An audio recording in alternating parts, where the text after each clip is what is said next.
ತಾಯಿ ಅಂದರೆ ಎಷ್ಟು ಇಷ್ಟ ಸರ್ ವಿಷ್ಣು ಸರ್ಗೆ? ಎಷ್ಟೋ ದಿನ ಅವ್ರ ತಾಯಿ ತೀರೋದ್ಮೇಲೆ ಮನೆಯಿಂದ ಆಚೆನೇ ಬಂದಿರಲಿಲ್ವಂತೆ, ಡಿಪ್ರೆಷನ್ಗೆ ಹೋಗಿದ್ರು ಅಂತ ಕೇಳ್ಪಟ್ಟಿದ್ದೀನಿ ವಿಷ್ಣು ಸರ್. ತಾಯಿಯವ್ರನ್ನ ಭಾಳ ತುಂಬ ಚೆನ್ನಾಗಿರ್ತಾಯಿದ್ರು, ತುಂಬ ಇಷ್ಟ ಅಂತ ತುಂಬ ಇಷ್ಟ ಅವರಿಗೆ, ಭಾಳ ಜಾಲಿಯಾಗಿರೋ ಮನೇಲಿ ತುಂಬಾ ಇಷ್ಟ ಅವ್ರಿಗೂ, ತಾಯಿಯವ್ರಿಗೂ ಅಷ್ಟೇ. ಇವ್ರು ಕಂಡ್ರೆ ತುಂಬಾ ಇಷ್ಟ, ಅಷ್ಟೇ ಅವ್ರ ತಾಯಿಗೆ. ನನ್ನ ಕಂಡ್ರೂ ತುಂಬ ಇಷ್ಟ ಇತ್ತು. ಸರಿ, ಅವರಿಗೆ ಆರೋಗ್ಯ ಸರಿ ಇದಿಲ್ಲ. ಆವಾಗ ತುಂಬಾ ಒಂದು 6 ತಿಂಗಳು ತುಂಬಾ ಹುಷಾರಿರಲಿಲ್ಲ. ಹಾಸ್ಪಿಟ್ಲಿಗೆ ಕರ್ಕೊಂಡು ಹೋಗ್ತಾಯಿದ್ದೆ, ಕರ್ಕೊಂಡು ಬರ್ತಾಯಿದ್ವಿ.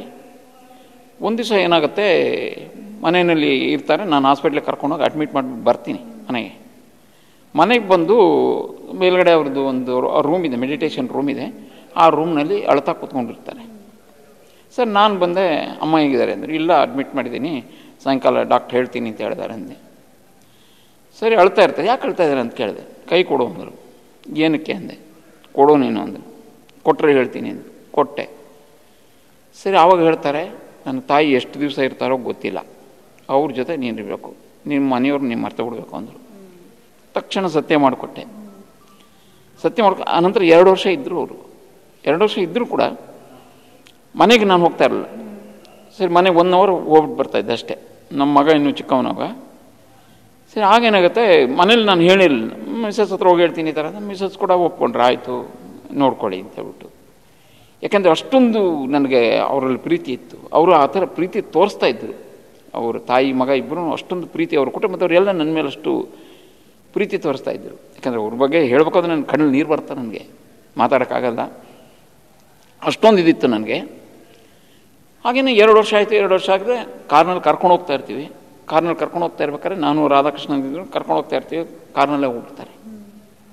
ಮನೆಗೆ ಫೋನ್ ಮಾಡಿ ಹೇಳ್ತೀನಿ, ಹಾಸ್ಪಿಟ್ಲ್ ಗೇಟ್ ಹತ್ರ ಹೋಗ್ಬಿಡ್ತಾರೆ, ಈ ಥರ ಆಗಿದೆ ಅಂತ ಹೇಳ್ತೀನಿ. ಸರಿ, ಮನೆಗೆ ಕರ್ಕೊಂಡು ಬಂದ್ಬಿಡು ಅಂತಾರೆ. ಅವ್ರಿಗೆ ಮನೆಗೆ ಬಂದು ನೋಡಲಿಕ್ಕಾಗಿಲ್ಲ, ಅವರಿಗೆ ತುಂಬಾ ಇದಾಗ್ಬಿಟ್ರು. ಸರಿ, ಆಮೇಲೆಲ್ಲ ಆಯಿತು. ಅಲ್ಲಿ ಚಾಮರಾಜಪೇಟೆಗೆ ಹೋಗಬೇಕು ಅಂತ ಇದು ಮಾಡಿದ್ವಿ. ನಾನು ಬರಲ್ಲ, ನನಗೆ ನೋಡೋಕ್ಕಾಗ್ತಾಯಿಲ್ಲ, ನನಗೆಲ್ಲ ನೋಡೋಕ್ಕಾಗಲ್ಲ, ನಮ್ಮ ಅಣ್ಣನ ಜೊತೆಗಿದ್ದು ನೀನೆಲ್ಲ ಮುಗಿಸ್ಕೊಂಡು ಬಾ ಅಂತ ಹೇಳಿದ್ರು. ಸರಿ, ಅವ್ರ ಅಣ್ಣನ ಜೊತೆಗಿದ್ದು ನಾವೆಲ್ಲ ಮುಗಿಸ್ಕೊಂಡು ಬಂದ್ವಿ. ಇದಕ್ಕೆ ಕೆಲವರು ಮಾತಾಡಿಕೊಂಡ್ರು, ಏನು ವಿಷ್ಣುವರ್ಧನ್ ಅವ್ರು ಹೋಗಿಲ್ಲ, ಅವ್ರ ತಾಯಿ ಅಂತ್ಯ ಸಂಸ್ಕಾರಕ್ಕೆ ಹೋಗಿಲ್ಲ, ಅವರು ಮಾವ ಸತ್ತೋದಾಗ ಹೋದರು ಅಂತ ಹೇಳ್ಬಿಟ್ಟು. ಈ ವಿಷಯ ಯಾರಿಗೂ ಗೊತ್ತಿಲ್ಲ. ಅವ್ರ ತಾಯಿ ಮೇಲೆ ಅಷ್ಟೊಂದು ಪ್ರೀತಿ ಇತ್ತು, ತಾಯಿ ನೋಡಲಿಕ್ಕೆ ಆಗಲ್ಲ ಅಂತ ತಿಳ್ಕೊಳ್ದೆ ಹೊರದವರು ಭಾಳಷ್ಟು ಮಾತಾಡಿದ್ರು. ನಮಗೆ ಭಾಳ ನೋವಾಯಿತು. ಸರ್, ಯಾಕಷ್ಟು ವೀಕ್ ಸರ್ ಅಂತ ಅಂದರೆ ವಿಷ್ಣುವರ್ಧನ್ ಸರ್ ಹಾಸ್ಪಿಟಲ್ಗೆ ಹೋಗ್ತಿರ್ಲಿಲ್ಲ ಅಂತ ಕೇಳ್ಪಟ್ಟಿದ್ದೀನಿ. ಈಗ ತಾಯಿನ ನೋಡೋದಕ್ಕೆ ಹೋಗಲಿಲ್ಲ, ಯಾಕೆ ಅಷ್ಟು ವೀಕ್ ಅಂತ? ಸಾಹಸ ಸಿಂಹ ಅಂತ ಹೆಸರಿಟ್ಕೊಂಡು ಯಾಕೆ ಅಷ್ಟೊಂದು ಎಮೋಷನಲ್? ಸಾಹಸ ಸಿಂಹ ಅಂತ ಹೊರಗಡೆ ಒಳ್ಳೆಯ ಹೆಸರಿದೆ, ಆದರೆ ಮನೆಯಲ್ಲಿ ಅಷ್ಟೇ ಅವರು ಇದಾಗಿದ್ದು, ಸಾಫ್ಟ್ ಆಗಿದ್ದರು ಅವರು. ಅಂತಹ ಒಳ್ಳೆಯ ವ್ಯಕ್ತಿಯವರು. ಅವರಿಗೆ ಯಾವುದು ಇದೆಲ್ಲ ಹಾಸ್ಪಿಟ್ಲ್ ಇಷ್ಟ ಇರ್ತಾ ಇರಲಿಲ್ಲ ಅವರಿಗೆ. ನನಗೂ ಒಂದು ಸರಿ ಆಕ್ಸಿಡೆಂಟ್ ಆಯಿತು. ರಾತ್ರಿ ಮನೆಗೆ ಹೋಗ್ತಾ ಇರ್ಬೇಕು, ಆಕ್ಸಿಡೆಂಟ್ ಆಯಿತು. ತಕ್ಷಣ ಬರ್ತಾರೆ ಹಾಸ್ಪಿಟ್ಲಿಗೆ ಬಂದು ಡಾಕ್ಟ್ರ್ ಹತ್ರ ಹೇಳ್ತಾರೆ, ಅವನಿಗೆ ಏನಾಗಿದೆ ನೋಡಿ, ಎಷ್ಟು ಖರ್ಚಾದರೂ ಪರವಾಗಿಲ್ಲ ನೋಡ್ಬಿಡಿ ಅಂತ ಹೇಳ್ತಾರೆ. ಆಗ ನಾನು ಅವ್ರ ಆಶೀರ್ವಾದದಿಂದ ನನಗೆ ಏನಾಗಿಲ್ಲ. ಮಾರನೇ ದಿವಸ ನೋಡಿದರೆ ಕರೆಕ್ಟಾಗಿತ್ತು, ಏನಾಗಿಲ್ಲ. ಅಂತಹ ವ್ಯಕ್ತಿ ಅವರು. ಸರಿ, ಯಾಕೆ ನೀವು ಅವರ ಒಂದು ಚಿತೆಗೆ ಅಗ್ನಿಸ್ಪರ್ಶ ಮಾಡೋದು? ಅವರು ಮನೆಯಲ್ಲಿ ಬೇರೆ ಯಾರೂ ಇರಲಿಲ್ವಾ? ಏನಾಯಿತು ಅವತ್ತು? ಆ್ಯಕ್ಚುಲಿ ಅವ್ರ ಅಣ್ಣ ಇದ್ದರು. ಅವ್ರ ಅಣ್ಣಗೆ ತುಂಬ ಆರೋಗ್ಯನೇ ಸರಿ ಇರಲಿಲ್ಲ. ಒಂದು 2 ತಿಂಗಳಿಂದ ಅವ್ರ ಅಣ್ಣ ಹಾಸ್ಪಿಟಲಿದ್ದು ತುಂಬ ಸೀರಿಯಸ್ ಆಗಿಬಿಟ್ಟಿದ್ರು. ಆ್ಯಕ್ಚುಲಿ ಅವರೇ ಹೋಗ್ಬಿಡ್ಬೇಕಾಗಿತ್ತು. ಅವರು ಎಲ್ಲ ವಾಸಿ ಆಯಿತು, ಮಾತ್ರ ಇವರು ಹೋಗ್ಬಿಟ್ರು ಮನೆ. ಸರಿ, ಆ ಒಂದು ಇದರಲ್ಲಿ ಇವರಿಗೇನು ನಾವು ಅವ್ರ ಅಣ್ಣ ಹೇಳಿದ್ರು, ನನಗೆ ಮಾಡೋಕ್ಕಾಗ್ತಾ ಇಲ್ಲ ಶ್ರೀಧರ್ ಅಂತ ಹೇಳಿದರು. ಆಮೇಲೆ ನ್ಯಾಷನಲ್ ಕಾಲೇಜಲ್ಲಿ ಎಲ್ಲರೂ ಮಾತಾಡ್ಕೋತಾ ಇದ್ರು, ಯಾರು ಮಾಡೋದು ಯಾರು ಸುಮಾರು ಜನ ನಾ ಮಾಡ್ತೀನಿ ಅಂತ ಹೇಳ್ತಾಯಿದ್ರು.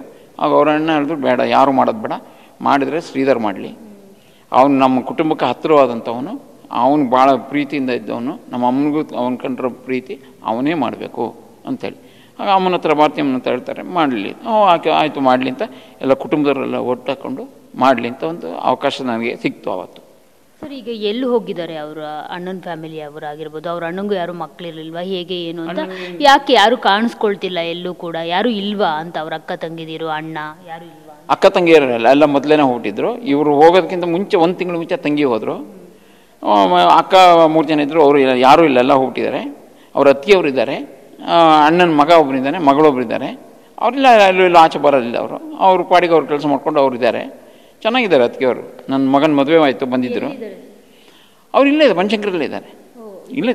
ಇದ್ದಾರೆ. ಅವ್ರ ಅಣ್ಣನ ಮಗನ ಚಿತ್ರರಂಗಕ್ಕೆ ಕರೆತರೋ ಒಂದು ಇಷ್ಟ ಇರಲಿಲ್ವಾ ವಿಷ್ಣು ಸರ್? ಇಲ್ಲ, ಅವ್ರಿಗೆ ಅದೆಲ್ಲ ಇಷ್ಟ ಇರಲಿಲ್ಲ. ಅವ್ರಿಗೆ ಇಲ್ಲ, ಚೆನ್ನಾಗಿದ್ದಾರೆ ಅವ್ರೆಲ್ಲ ಫಸ್ಟ್ ಕ್ಲಾಸ್. ಇವಾಗ ನಮ್ಗೆ ಬರ್ತಾರೆ ಏನು ತೊಂದರೆ ಇಲ್ಲ, ನಾವು ಮಾತಾಡ್ತೀವಿ, ನಾನು ಹೋಗ್ತಾ ಇರ್ತೀನಿ, ಚೆನ್ನಾಗಿದ್ದೀನಿ.